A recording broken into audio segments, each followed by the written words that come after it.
At my sister's wedding, a message suddenly flashed across the giant screen behind the altar. "Your husband is mine now." The words glowed bright red, cutting through the music. Guests gasped. My sister's hand froze midair, the champagne flute trembling between her fingers. My husband's eyes darted toward the floor. The room turned into a graveyard of silence. I stood there, my chest tightening, my pulse hammering in my ears. Every head turned toward me, waiting for my reaction. But I didn't give them the satisfaction. I smiled, a smile so cold it felt like glass breaking inside my mouth. She didn't see me coming, but she would. "My name is Margaret. I am 61 years old, and I have never told this story before. For years, I buried it, carried it, dragged it with me through sleepless nights and haunted mornings. But the weight of it has been drowning me, and tonight, for the first time, I will let it spill. Every detail, every betrayal, every secret that tore my family apart. This is not a simple story of love or betrayal. It is a labyrinth of lies, lies that began long before that wedding night. Lies I didn't see until they wrapped around me like chains. I thought I knew my sister. I thought I knew my husband. But when the two of them collided, I discovered a truth so rotten, it poisoned everyone it touched. It started small, a glance too long between them at family gatherings, a laugh that seemed private, rehearsed. I told myself it was nothing, that I was being paranoid. But the signs grew louder, sharper, and the night before the wedding, I stumbled upon something I should never have seen. And that was only the beginning. Because the moment that message flashed across the screen, I realized they weren't just betraying me, they were declaring war. And in that moment, I swore to myself I would not lose. To understand what happened at that wedding, you need to understand my sister Claire. From the moment she was born, she was the sun around which our family orbited. Beautiful, charming, effortlessly magnetic. I was 3 years older, but I might as well have been invisible. Our mother would stroke Claire's golden hair and call her the special one. Our father would beam with pride whenever she entered a room. And me? I was the responsible one, the dependable one, the daughter who did everything right but never quite shone bright enough. I didn't hate Claire for it. Not at first. I loved her, the way older sisters do, with a mixture of protectiveness and quiet envy. But love, I've learned, can turn sour when mixed with years of being second best. When I met David at 27, I thought my life was finally beginning. He was handsome, ambitious, a junior partner at a law firm with a future that glittered like gold. He chose me, not Claire, who was still in college, still living at home, still collecting hearts like seashells on a beach. Me. We married 6 months later. My parents threw us a modest wedding in the church basement, nothing extravagant. Claire was my maid of honor, stunning in pale blue, drawing admiring glances even on my wedding day. But I didn't care. I had David. I had escaped the shadow. Or so I thought. The marriage was good for the first decade. David's career flourished. We bought a house in the suburbs with a white picket fence and a garden I tended every Sunday. We had 2 children, Emma and Thomas, who filled our home with laughter and chaos and sticky fingerprints on every surface. Claire, meanwhile, floated through life like a butterfly, landing briefly on various careers and relationships but never settling. She became a flight attendant, then a jewelry designer, then a yoga instructor. Our mother called it finding herself. Our father funded each new adventure without question. She never married, never had children, and gradually, as the years passed, I began to notice something shifting in her eyes when she looked at me. Something that looked almost like hunger. It was during our father's 70th birthday dinner that I first sensed trouble. The restaurant was crowded, loud with the chatter of extended family. David sat beside me, his hand resting on my knee beneath the table. Claire sat across from us, radiant in a red dress that made every man in the room turn his head. She leaned forward, her eyes fixed on David, and asked him about a case he'd been working on. He answered, animated and engaged in a way he rarely was with me anymore. They talked for 20 minutes straight while I sat there, invisible again, watching my husband light up for my sister. That night, lying in bed, I asked David about it. "You and Claire seem to really hit it off tonight." He laughed, pulling me close. "She's interesting, Maggie. You should give her more credit." Interesting. The word lodged itself in my chest like a splinter. But what I didn't know was that dinner was just the rehearsal. The real performance was already being scripted, and I wasn't even aware I had a role to play. 3 years before the wedding, our father died suddenly, of a heart attack. He was 73, still vigorous, still the center of our family universe. His death shattered something fundamental in all of us. The funeral was held on a gray October morning. Rain drummed against the church windows as the minister spoke about legacy and love. Claire sobbed openly, dramatically, her body shaking with each breath. Our mother held her hand, stroking her hair, whispering comfort. I sat stiffly in the pew, my own grief locked somewhere deep inside where it couldn't embarrass anyone. David's arm was around my shoulders, but it felt mechanical, obligatory. Emma and Thomas sat on my other side, 16 and 14, their faces pale with the strange horror of seeing their grandfather in a casket. After the burial, we gathered at our parents' house for the reading of the will. My father's lawyer, Mr. Patterson, was a thin man with wire-rimmed glasses and a voice like rustling paper. He read through the document methodically. Small bequests to various charities, some jewelry for our mother, the house to be kept in her name until her death, then split between Claire and me. And then came the bombshell. To my daughters, I leave my estate as follows. Margaret will receive 40%. Claire will receive 60%. The room tilted. 60%. To Claire, the sister who had drifted through life while I worked, raised children, built something stable and real. Why? The word escaped my lips before I could stop it. Mr. Patterson looked at me over his glasses. Your father left a letter explaining his reasoning. He felt that Claire needed more support to find her path in life, while you had already established yourself successfully, established myself, as though stability was a punishment and recklessness deserved reward. I looked at Claire. She was staring at her hands, not meeting my eyes. And in that moment, I saw something flicker across her face. Not surprise, not guilt, satisfaction. She had known. She had always known. After the will reading, things changed. Not dramatically, not at first, but in small, insidious ways that accumulated like dust in corners. David became distant. He worked later hours, took more business trips, answered my questions with monosyllables. When I tried to talk about my hurt over the inheritance, he said, Your father was just trying to be fair, Maggie. Claire needs the support. Needs. As though I was selfish for feeling betrayed. Claire, meanwhile, began calling more often. Not me, David. I'd come home to find him on the phone, laughing at something she'd said. He'd wave me off, mouth just Claire, and continue his conversation. One evening, I picked up the extension in our bedroom and heard their voices. You're too good for her. Claire's voice was honey and poison mixed together. David laughed uncomfortably. Come on, Claire, don't say things like that. I'm serious. Margaret doesn't appreciate what she has. She never has.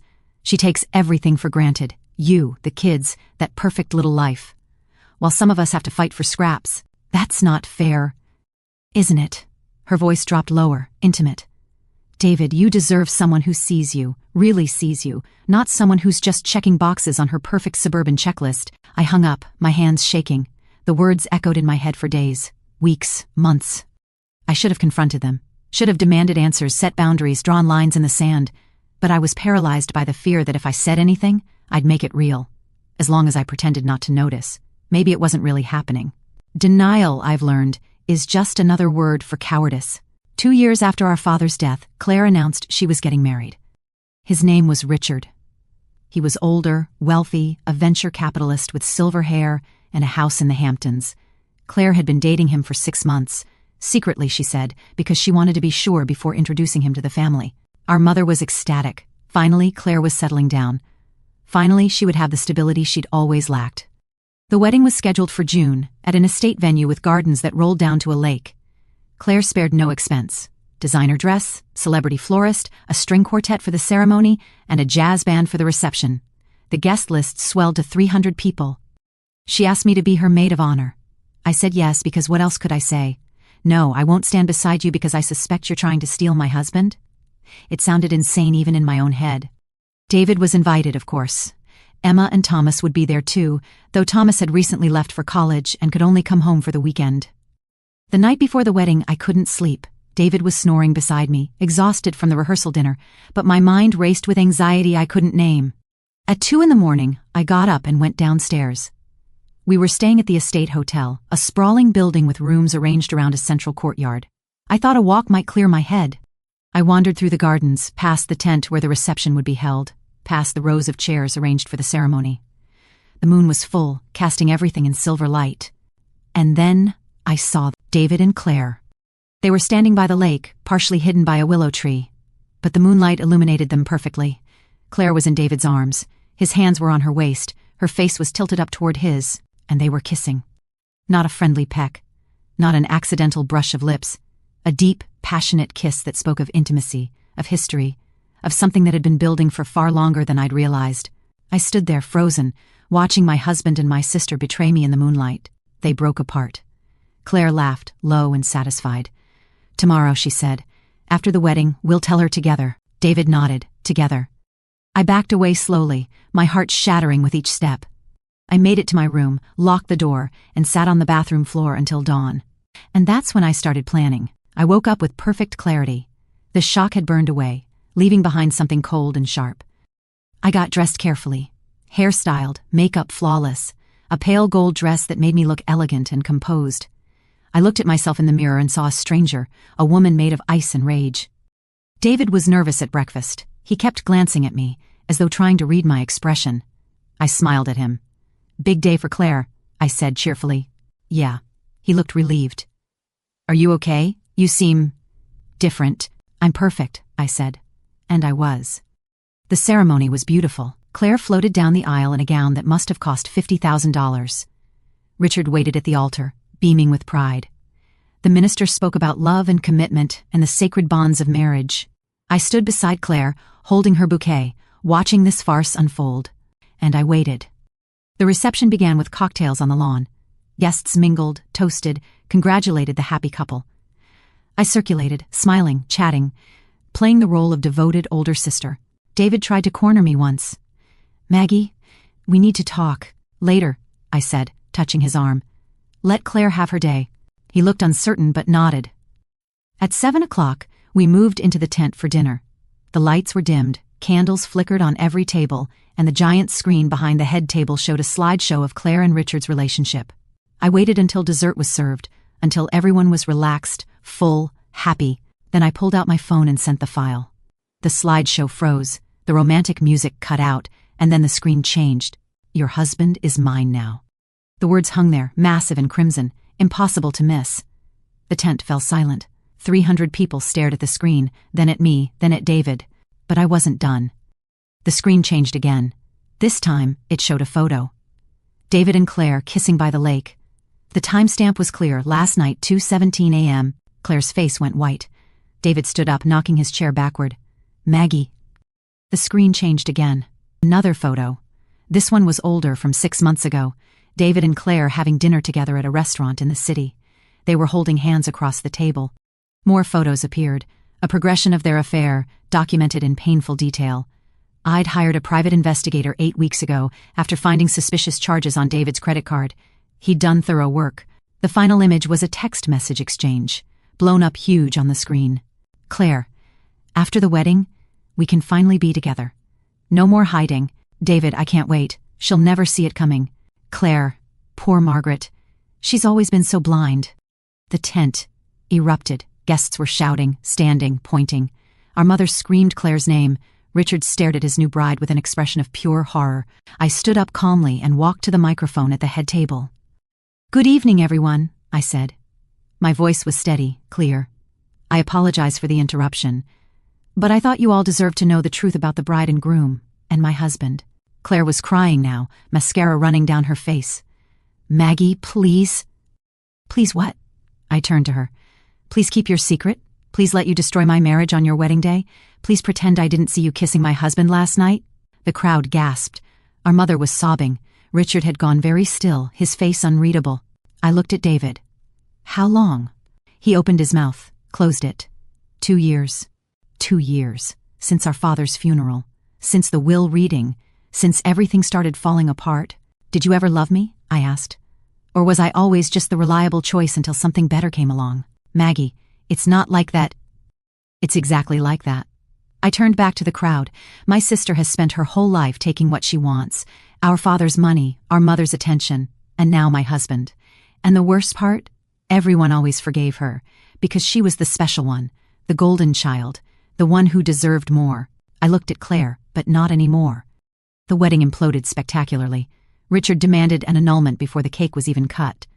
Guests fled in embarrassed clusters, whispering and staring. Our mother had to be taken to the hospital for chest pains. Not serious, thank God, but terrifying nonetheless. David tried to follow me when I left the tent, but I'd already arranged for a car. By the time he made it to the parking lot, I was gone.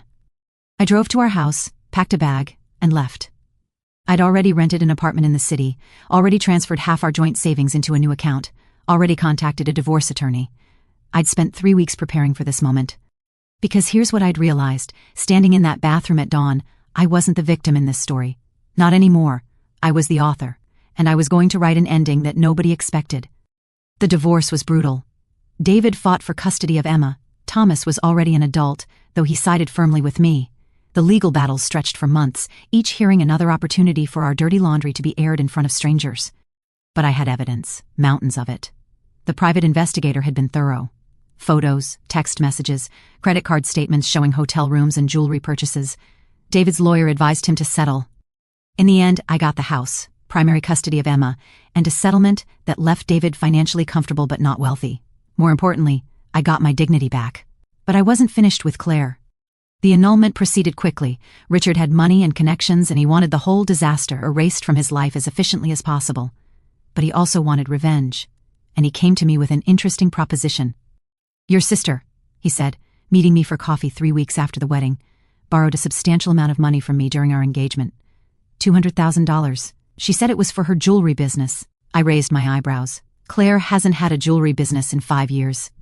Exactly. He slid a document across the table. I have a promissory note. She was supposed to repay me after the wedding. Obviously, that's not happening now. I looked at the note.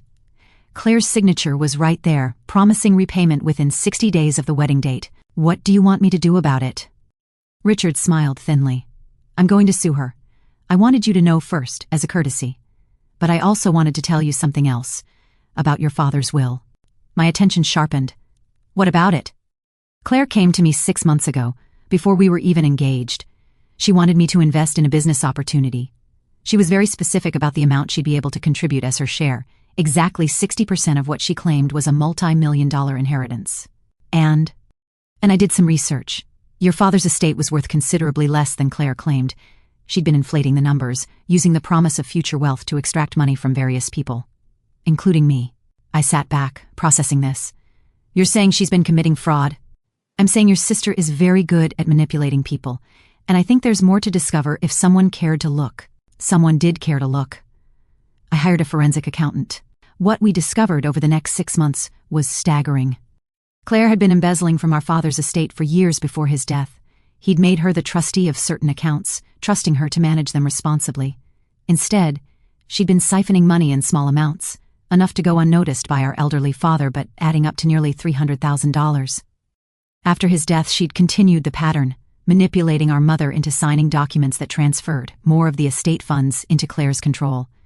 Our mother, grieving and overwhelmed, hadn't understood what she was signing. But that wasn't all. The accountant discovered that Claire had taken out credit cards in our mother's name, had forged her signature on loan applications, had essentially been draining our mother's finances while pretending to care for her. And the 60% inheritance our father had left Claire? She'd already spent most of it. Designer clothes, luxury vacations, the expensive apartment she could never actually afford. She'd been living a lie, funded by stolen money and false promises. I gathered all the evidence and brought it to the authorities. Claire was arrested on a Tuesday morning. I wasn't there, but Emma told me about it later. The police had come to our mother's house, where Claire had been staying since the wedding disaster. They'd handcuffed her in the driveway while neighbors watched. Our mother called me hysterical. "How could you do this to your sister?" "How could she do this to you?" I replied. "Mother, she stole from you. She forged your signature. She's been bleeding you dry for years." There was a long silence. Then, quietly, I know. That confession broke something in me. "You knew?" "Not all of it, not the extent. But I knew she was taking money. I let her because I thought if I kept giving her what she needed, she'd finally be happy, finally stop searching for something. And instead, she destroyed herself," I said. "Yes." Our mother's voice was small, defeated. "Yes, she did." Claire's trial was scheduled for the following spring. In the months leading up to it, I watched my sister unravel in ways I'd never imagined. She tried to contact me repeatedly. Letters, emails, messages, through Emma. All of them said the same things. She was sorry. She'd made mistakes. She hadn't meant for things to go this far. Couldn't I find it in my heart to forgive her? But there was something missing from every message. Something crucial. She never actually took responsibility. Every apology was followed by a justification. "I'm sorry, but I was struggling. I made mistakes, but David pursued me. I didn't mean to hurt you, but you had everything and I had nothing." But always a way to deflect blame. I didn't respond to any of the messages. The trial itself was a media circus. Local news picked up the story. Wealthy family torn apart by infidelity and fraud. The golden child revealed to be a con artist. Cameras followed us into the courthouse. Reporters shouted questions as we passed. I testified on the third day. The prosecutor asked me to describe my relationship with Claire, to explain how I'd discovered her various frauds, to detail the emotional and financial impact on our family. I told the truth. All of it. The inheritance disparity, the affair with David, the manipulation of our mother, the years of feeling invisible while Claire sparkled. When I stepped down, I looked at Claire. She was crying again, dabbing at her eyes with a tissue, but when our eyes met, I saw something flicker beneath the tears. Hatred. Pure, undiluted hatred. She blamed me for this, not herself, not her choices, me, for refusing to be the victim anymore, for fighting back, for winning. The jury deliberated for 2 days. They found her guilty on multiple counts of fraud, embezzlement, and elder abuse. The judge sentenced her to 6 years in prison. That was 3 years ago. Claire is currently serving her sentence at a minimum security facility in upstate New York. I haven't visited. I haven't written. I've cut her out of my life as completely as one can cut out a sister. David remarried last year. A woman he met at his gym, younger and blonder and nothing like me. They seem happy in the shallow way that new relationships often do. Thomas and Emma visit him occasionally, but the relationship is strained. They haven't forgiven him for the betrayal. Our mother lives in a small apartment now. The big house sold to pay off debts Claire had accumulated. She's frailer than she used to be, diminished by guilt and grief. We have lunch once a month, careful conversations that avoid dangerous topics. She asked me once if I regretted exposing Claire. You could have handled it quietly, she said, kept it in the family, and let her keep destroying people? I shook my head. No. Some things need to be dragged into the light. But she's your sister. She stopped being my sister the moment she decided to take everything from me. People ask me sometimes if I feel guilty, if I lie awake at night thinking about Claire in prison, wondering if I went too far. The answer is no. Here's what I've learned. Loyalty is not the same as martyrdom. Family is not a shield behind which people can commit atrocities without consequence. And forgiveness is not something you're obligated to grant simply because someone shares your blood. Claire made her choices, every single one of them. She chose to seduce my husband. She chose to steal from our family. She chose to lie, manipulate, and destroy, year after year, betrayal. And I chose not to let her win. Was my revenge excessive? Perhaps. The public humiliation at her wedding was certainly dramatic, but it was also necessary. Claire had spent her entire life skating by on charm and beauty and the protective shield of being the special one. She needed to face consequences in a way that couldn't be hidden, explained away, or forgiven with a pretty smile. The financial investigation came later, but it was equally important. Not just for my own vindication, but for justice. Claire had victimized our elderly mother, had stolen from the estate our father had worked his whole life to build. That couldn't be allowed to stand. But there's one more piece to this story. One final secret I haven't told anyone until now. Remember that night before the wedding, when I saw David and Claire kissing by the lake? When I heard them planning to tell me together the next day? I didn't just stumble upon them by accident. I'd hired the private investigator 6 weeks earlier, yes, but I'd suspected the affair for much longer. Years, actually. Small signs that accumulated into certainty, though I kept pushing the knowledge away. And 3 months before the wedding, I'd broken into Claire's apartment while she was out of town. I know how that sounds. But I needed proof. I needed to know if my paranoia was justified, or if I was going crazy. What I found in her apartment changed everything. In her desk drawer, beneath a stack of unpaid bills and credit card statements, I found a journal. A diary she'd been keeping since she was 16. I stood in her empty apartment and read it cover to cover. Page after page of venom about me. About how I'd stolen our parents' approval by being boring and responsible. About how David should have been hers because she was prettier, more interesting, more deserving. About how she'd set out to seduce him deliberately, as revenge for all the years I'd been good while she was difficult. Margaret has always had everything handed to her, one entry read. The inheritance, the perfect marriage, the children. She doesn't even appreciate it. She walks through life like she's entitled to happiness. Well, she's not. And I'm going to prove it. Another entry from 2 years earlier. I kissed David tonight at the hotel. He tried to resist at first, but I could see he wanted it. He's been trapped with Margaret for so long he's forgotten what passion feels like. I'm going to remind him. And then, the most recent entry, from just weeks before I found the journal. Richard proposed. I said yes, but not because I love him. Because this is the perfect opportunity. I'll marry him, get his money, and then David and I can finally be together openly. Margaret will be humiliated, destroyed. She'll lose everything the way I always felt like I was losing to her. And then, finally, the universe will be balanced. I photographed every page, put the journal back exactly as I'd found it, and left her apartment with ice in my veins. That's when I planned everything. The investigation into her finances, the private detective following her and David, the timing of the revelation. All of it. I wasn't stumbling blindly into betrayal. I was walking into it with open eyes and a loaded gun. So when I stood in that tent at Claire's wedding and showed those photos to 300 horrified guests, it wasn't a spontaneous act of revenge. It was a carefully orchestrated takedown. I'd timed it perfectly. Waited until after the vows so the marriage was legal, so Richard would have grounds for an annulment. Waited until the reception so the maximum number of witnesses would be present. Waited until dessert so everyone was comfortable, relaxed, unprepared for what was coming.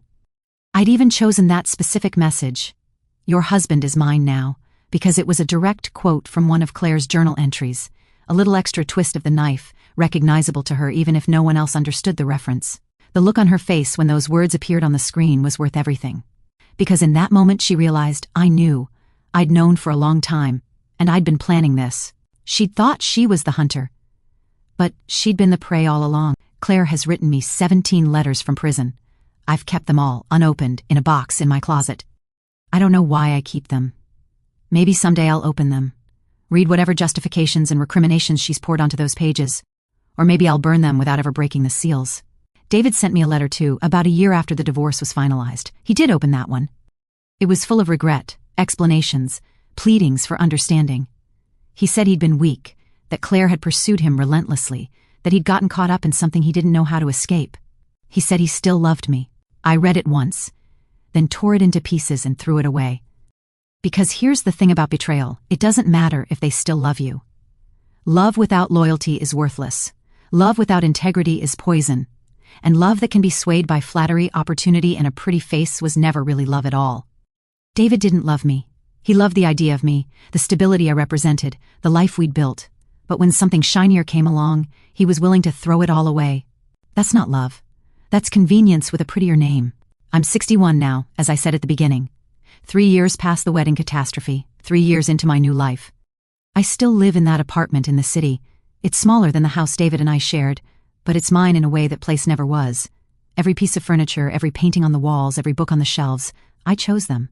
Not us, not compromise. Me. Emma is doing well.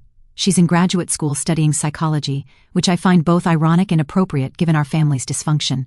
She says she wants to help people navigate trauma. God knows she's had enough practice. Thomas works for a tech startup in California. He calls every Sunday, which is more than I could ask for. He's dating someone, a kind man named Marcus, who makes him laugh. They're talking about getting married next year. I've started painting, something I gave up decades ago when life got busy with children and responsibilities, and being the person everyone needed me to be. Now I paint for myself, abstract swirls of color that don't have to mean anything to anyone but me. I've made new friends, women who knew nothing about my past when we met. We meet for coffee, go to museums, take weekend trips to vineyards and beach towns. They don't know I'm the woman from the viral wedding disaster video. Yes, it ended up on YouTube, of course it did, and I don't tell them. Some wounds heal better in silence. 6 months ago, I ran into David. It was at a restaurant downtown, one of those trendy places with exposed brick and small plates that cost too much. I was there with my friend Patricia, celebrating her birthday. I saw him across the room, sitting with his new wife. She was laughing at something he'd said, touching his arm in that proprietary way new couples have. He looked older, grayer, tired in a way that had nothing to do with age. Our eyes met across the room. I saw recognition, then panic, then a sort of desperate pleading. "Don't make a scene," his expression begged. "Don't ruin this too." I smiled at him. A real smile, not the cold, glass-shattering one from the wedding. And then I turned back to Patricia and continued our conversation. Later, as we were leaving, David intercepted me in the hallway by the restrooms. His new wife was visible at their table, watching us with obvious anxiety. "Maggie," he said, I didn't expect to see you here. It's a free country, David." "I know, He ran a hand through his hair, a gesture I recognized from 30 years of marriage. "I wanted to say I'm sorry. Again. For everything." "You've said that before." "I know. But I mean it. What Claire and I did, it was unforgivable. I destroyed something good because I was weak and stupid and David. I interrupted him gently. I forgave you years ago. He looked startled. You did? Yes, not because you deserved it, but because I deserved peace. I studied his face, this man I'd once loved with everything in me. Hating you was exhausting. It was like carrying a boulder everywhere I went, so I put it down. I forgave you and I moved on. But you destroyed my life, he said. The words came out bitter, wounded. No, I corrected. You destroyed your life. I just made sure everyone knew about it. He stood there, speechless, while I walked past him and out of the restaurant. It felt like closure. Finally. There's one more thing I need to confess. Remember those letters from Claire, the ones sitting unopened in my closet? Last week, on a rainy Thursday when I couldn't paint and couldn't read and couldn't do anything but think, I opened them. All 17 of them. The first few were what I expected. Apologies mixed with justifications. I'm sorry, but you never understood me. I made mistakes, but I was suffering. The usual Claire deflections, even from behind bars. But around letter 7, something shifted. The handwriting became messier, more desperate. The tone changed from defensive to raw. Margaret, letter 9 began. I've been thinking about Mom's funeral. I stopped breathing. Our mother's funeral? Our mother was still alive, living in that small apartment, having lunch with me once a month. I checked the postmark. The letter was dated 4 months ago. I kept reading. I dream about it sometimes. About standing at her grave, knowing you won't be there because you'll blame me for her death too. And maybe you'll be right. Maybe I am killing her slowly, from in here, with the shame and the disappointment. Maybe that's another thing I've destroyed. The letter went on, spiraling into confessions I'd never expected. She wrote about being 12 years old and feeling invisible despite everyone's attention, about how Mom would fuss over her clothes and hair but never ask what she was thinking or feeling, about how Dad would fund her dreams but never actually believe she'd accomplish them. They loved the idea of me, she wrote. Beautiful Claire, special Claire. But they never loved the real me because I don't think they ever knew who that was. And eventually, I stopped knowing too. I became what they wanted, a beautiful, drifting disaster they could rescue over and over. It gave them purpose. It made them feel needed. But you, the letter continued, you were real to them. Solid. They loved you for who you actually were. And I hated you for it. God, Margaret, I hated you so much, not because you were bad, but because you were good. Because you proved it was possible to be yourself and still be loved, and I'd already sold myself so completely I couldn't find my way back. I sat on my closet floor, surrounded by opened envelopes, and cried. Not for Claire, not exactly, but for the waste of it all. For the girl my sister might have been if she'd been brave enough to disappoint people. For the relationship we might have had if she'd chosen honesty over performance. Letter 13 was shorter, written in a shaky hand. I'm not asking for forgiveness. I know that door is closed. I'm just asking you to understand that I didn't wake up one day and decide to destroy your life. I destroyed mine first, piece by piece, year by year. You just happened to be standing too close when it all finally collapsed. And then, the final letter, number 17. There's something I need to tell you, something I should have said years ago, but I was too ashamed. The affair with David didn't start 2 years before the wedding. It started 6 years before, when Dad was still alive. My hands shook as I read. We were sleeping together for 4 years, Margaret. 4 years of hotel rooms and lies and stolen afternoons, and every time I was with him, I told myself it was because I loved him, because we had something special, because you didn't appreciate him. But that wasn't true. The truth is, I was with David because he was yours. Because taking him was the only way I knew how to prove I was worth something. If I could steal your husband, if I could make him choose me over you, then maybe I was special after all. Maybe I was the golden child everyone said I was. I'm so sorry, Margaret. Not just for the affair, but for using your marriage as a way to validate myself, for turning your husband into a prize to be won, for making you collateral damage in my war with myself. David loved you, really loved you. And I destroyed that because I couldn't stand watching someone be happy when I'd forgotten how. That's the truth. That's the real sin, not the betrayal itself, but the selfishness that made the betrayal possible. The letter ended there, no signature, just an abrupt stop mid-page as though she'd run out of words or courage or both. I gathered all the letters, put them back in the box, and pushed it to the back of my closet. Then I called Emma. I need to tell you something, I said when she answered. About your father and your aunt. The real story. We talked for 3 hours. I told her everything. The journal, the planning, the 6 years instead of 2. All the pieces I'd kept hidden because I thought protecting her meant keeping secrets. When I finished, there was a long silence. Mom, Emma finally said, I'm proud of you. For what? For fighting back. For not being the victim. for showing me that sometimes love means knowing when to walk away and when to burn everything down. I laughed, surprised.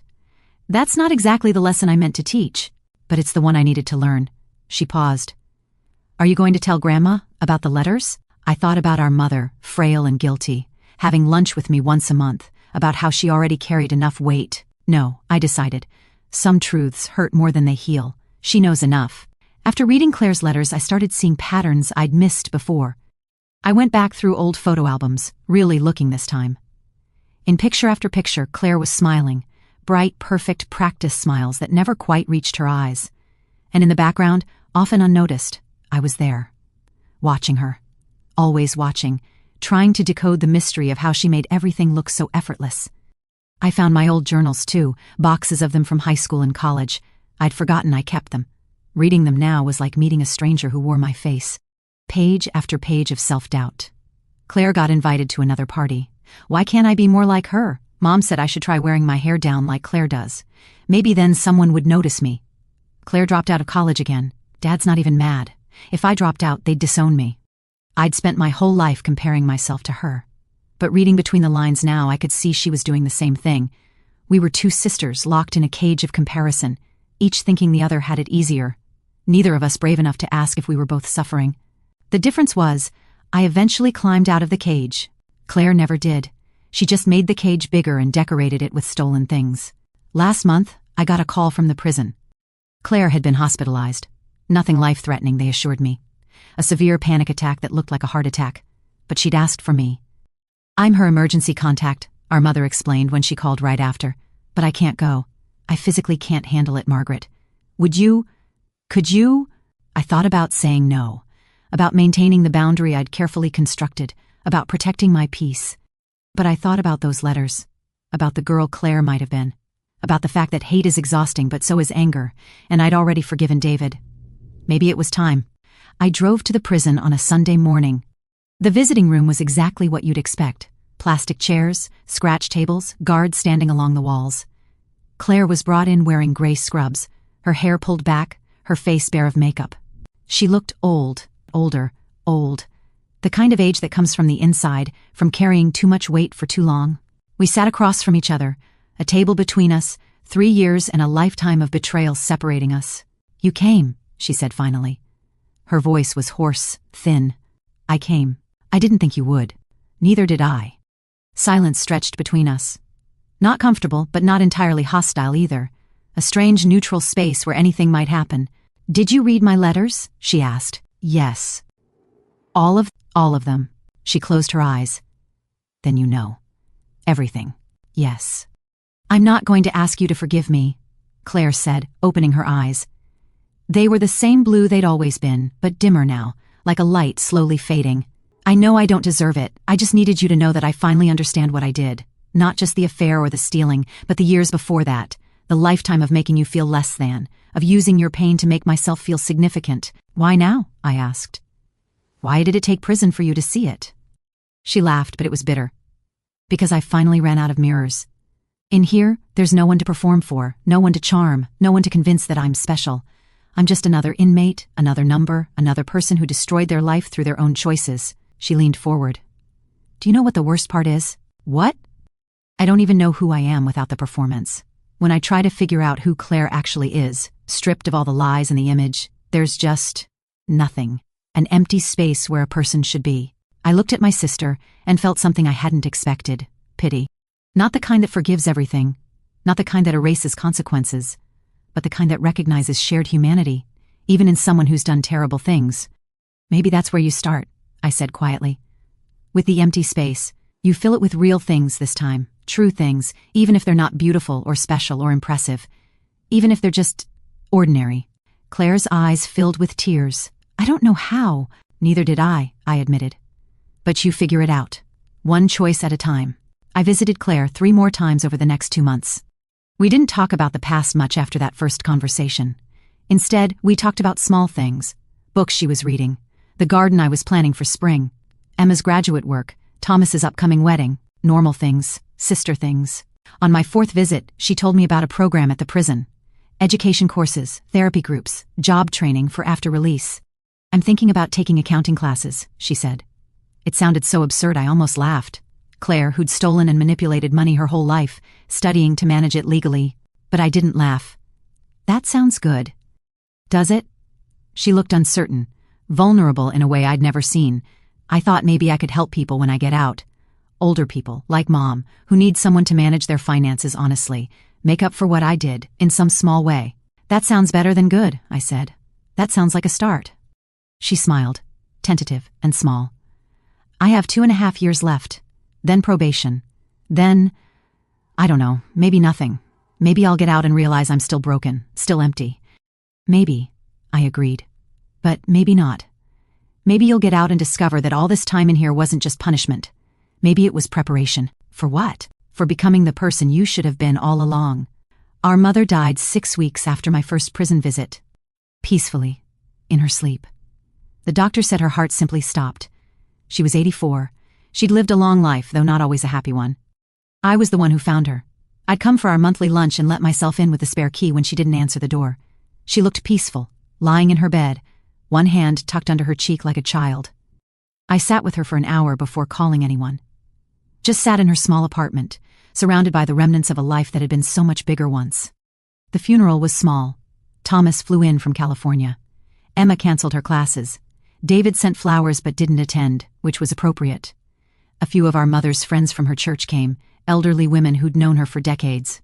And Claire, escorted by 2 guards wearing ankle shackles under her dress. The guards stood back during the service, giving her a moment of dignity. She cried quietly, continuously, as the minister spoke about our mother's kindness and devotion to her daughters. At the graveside, after everyone else had left, I waited with Claire. She forgave me, Claire said, watching them lower the casket. Near the end, before I was arrested, she told me she forgave me for everything, for the stealing, the lies, all of it. I know. Did she forgive you? I looked at my sister, surprised. Forgive me for what? For exposing me, for putting me in prison, for destroying the family's privacy. Claire's voice wasn't accusing, just curious. I don't know, I admitted. We never talked about it directly. But she kept having lunch with me every month, so I suppose that was her answer. She loved us both, Claire said, in her way, even when we made it nearly impossible. Yes, I agreed, she did. The guards gestured that time was up. Claire looked at me, shackles clinking as she shifted her weight. Thank you, she said. For visiting. For letting me come to the funeral. You didn't have to do any of that. No, I said. I didn't. She nodded, understanding all the things I wasn't saying. Then she turned and walked back to the guards, back to the van that would take her back to prison. I stood at our mother's grave for a long time after they left, thinking about forgiveness, about family, about the weight of secrets and the relief of truth. And I realized something. I wasn't carrying that boulder anymore. The one I'd told David about in the restaurant. The weight of anger and betrayal and hate. Somewhere along the way, without even noticing, I'd put it down. Thomas got married last spring. It was a beautiful ceremony in a garden in San Francisco, with eucalyptus trees and the bay sparkling in the distance. Emma stood up as his best woman, wearing a navy suit and crying openly during the vows. Marcus's family was warm and welcoming, folding us into their celebration without hesitation. David wasn't invited. Thomas had been firm about that. He's my father, he'd said when I asked if he felt guilty about the exclusion. But he destroyed our family. I'm not obligated to give him a place in my new one. I didn't argue. Claire sent a card from prison. It was simple, tasteful. Congratulations to my nephew. I wish I could be there. All my love, Aunt Claire. Thomas put it with the other cards without comment. At the reception, I found myself thinking about my own wedding 34 years ago. The church basement, the modest guest list, Claire beautiful in pale blue. I thought I was so happy then. And I was, in the way you're happy when you don't know what's coming. But this was different. Thomas's happiness was uncomplicated by hidden resentments or unspoken rivalries. Marcus looked at him like he'd won the lottery, and Thomas looked back the same way. It was clean and real and whole. This was what love was supposed to look like. You're smiling, Emma said, appearing beside me with champagne. I'm happy for him. You're happy for you too, she observed. I can see it. You're finally not carrying anything anymore. She was right. I felt light in a way I hadn't in years, free of the past, free of the anger, free even of the bitter satisfaction that had sustained me through the trial and its aftermath. When's your wedding? I asked Emma. She'd gotten engaged 2 months ago to a woman named Sarah, a fellow grad student with kind eyes and a sharp wit. Next year. Smaller than this, though. Just close family and friends. She paused. Are you going to let Aunt Claire come? I'd been thinking about that question for weeks. She'll be out by then if she makes parole, so it won't be a prison escort situation. But will you invite her? I don't know yet, I admitted. Ask me in a year. See where we are then. Emma nodded, accepting this. For what it's worth, I think you're handling all of this better than anyone could expect. I'm handling it the only way I know how. One day at a time. That's all any of us can do. 2 months ago, I did something I'd been putting off for years. I went back to the estate where Claire's wedding had been held. It's a public venue, open for tours and new events. I paid the admission fee and walked through the gardens, past the lake, past the willow tree where I'd seen David and Claire kissing. The tree was still there, swaying gently in the breeze. The lake still sparkled in the afternoon sun. It was beautiful in an impersonal way, just a place. Not a monument to betrayal, not a crime scene, just a place where people held weddings and celebrations and made memories both good and bad. I walked to the tent location. A different tent was set up now for a different wedding the next day. But I could picture it exactly as it had been. The tables, the candles, the giant screen. Your husband is mine now. Those words had changed everything, had set in motion a chain of events that destroyed Claire's life, ended my marriage, exposed decades of lies. Standing there, I tried to feel something. Triumph, regret, vindication, guilt, anything. But I felt nothing except mild curiosity about the people who would get married there tomorrow. I wondered if their marriage would last, if they'd stay faithful, if they'd grow old together or implode spectacularly like so many do. I hoped they'd make it. But it wasn't my story anymore. I had a new story now. One where I was the protagonist, not the victim. One where I made choices based on what I wanted, not what everyone else needed. One where I could paint on Sunday mornings and have lunch with friends and watch my children build lives that weren't haunted by my mistakes or my parents' mistakes or generations of dysfunction. I left the estate and drove home, and I didn't look back. Last week, I wrote Claire a letter. Not in response to hers, those are finished, that chapter closed. But a new letter. A different kind. Dear Claire, I'm writing this sitting in my apartment, drinking coffee and watching the sun rise over the city. It's a Tuesday morning, and I have nowhere to be until this evening. That kind of freedom still surprises me sometimes. You asked me once if I ever regretted exposing you at your wedding. If I thought I went too far, took too much pleasure in your humiliation. I've thought about that question a lot over the past 3 years. The answer is no. I don't regret it. Not because I enjoyed hurting you. I didn't. Not really. The satisfaction was shallow and brief, but because you needed to be stopped and nobody else was going to do it. Not mom, not dad, not the men you manipulated, not the friends who enabled you. Someone had to hold you accountable. And since you refused to hold yourself accountable, that someone had to be me. But here's what I want you to know. I don't hate you. I haven't for a long time. Hate is exhausting, and I'm too old to carry that weight anymore. What I feel now is something closer to sad acceptance. Acceptance that we're both damaged by the same family system, just in different ways. Acceptance that you made terrible choices, but they came from a place of pain I'm only beginning to understand. Acceptance that you're not a monster, just a deeply broken person who broke others in your breaking. That doesn't excuse what you did. Actions have consequences, and you're living yours, but it means I can finally see you as human, instead of as the villain in my story. I don't know if we'll ever have a real relationship again. I don't know if I want that, honestly, but I wanted you to know that I'm at peace, with what happened, with what I did about it, with where we are now. I hope you're finding some peace, too, there in that empty space you described. I hope you're filling it with real things, true things, better things than lies and stolen moments. Emma's getting married next year. I haven't decided yet if you'll be invited. That's not meant to be cruel, it's just honest. I'm still figuring out what forgiveness looks like when the wound was this deep. But I wanted you to know you're not erased, you're not forgotten. You're still my sister, even if I don't know what that means anymore. Take care of yourself. I sealed the letter and mailed it this morning. I don't know if Claire will write back. I don't know if I want her to. But I needed to say those things. Not for her, but for me. To close one more door gently instead of slamming it. Today is Tuesday, September 30th, 2025. It's been exactly 5 years since Claire's wedding. 5 years since that message flashed on the screen and changed everything. I'm 61 years old now. I have gray hair I no longer bother to color. I have laugh lines around my eyes from the joy I've found in this second chapter of my life. I have an apartment full of paintings I created, books I've read, plants I've kept alive. I have Emma and Thomas, both building beautiful lives with people who truly love them. I have friends who know me as I am now, not who I used to be. I have hobbies and plans, and mornings where I wake up feeling grateful instead of heavy. I have peace. Is my life perfect? No. Do I sometimes feel lonely? Yes. Do I wonder what my marriage might have been if David had been faithful, if Claire had been different, if our family hadn't been so tangled in dysfunction? Of course. But I don't dwell there. Because the truth is, that marriage was built on sand. It might have lasted longer without Claire's interference, but it wouldn't have lasted forever. David and I had grown into different people, wanted different things. Claire just accelerated the inevitable. And the family I was born into? That was never going to be healthy. Too many secrets, too many comparisons, too many people playing roles instead of being real. Maybe it had to explode before any of us could be free.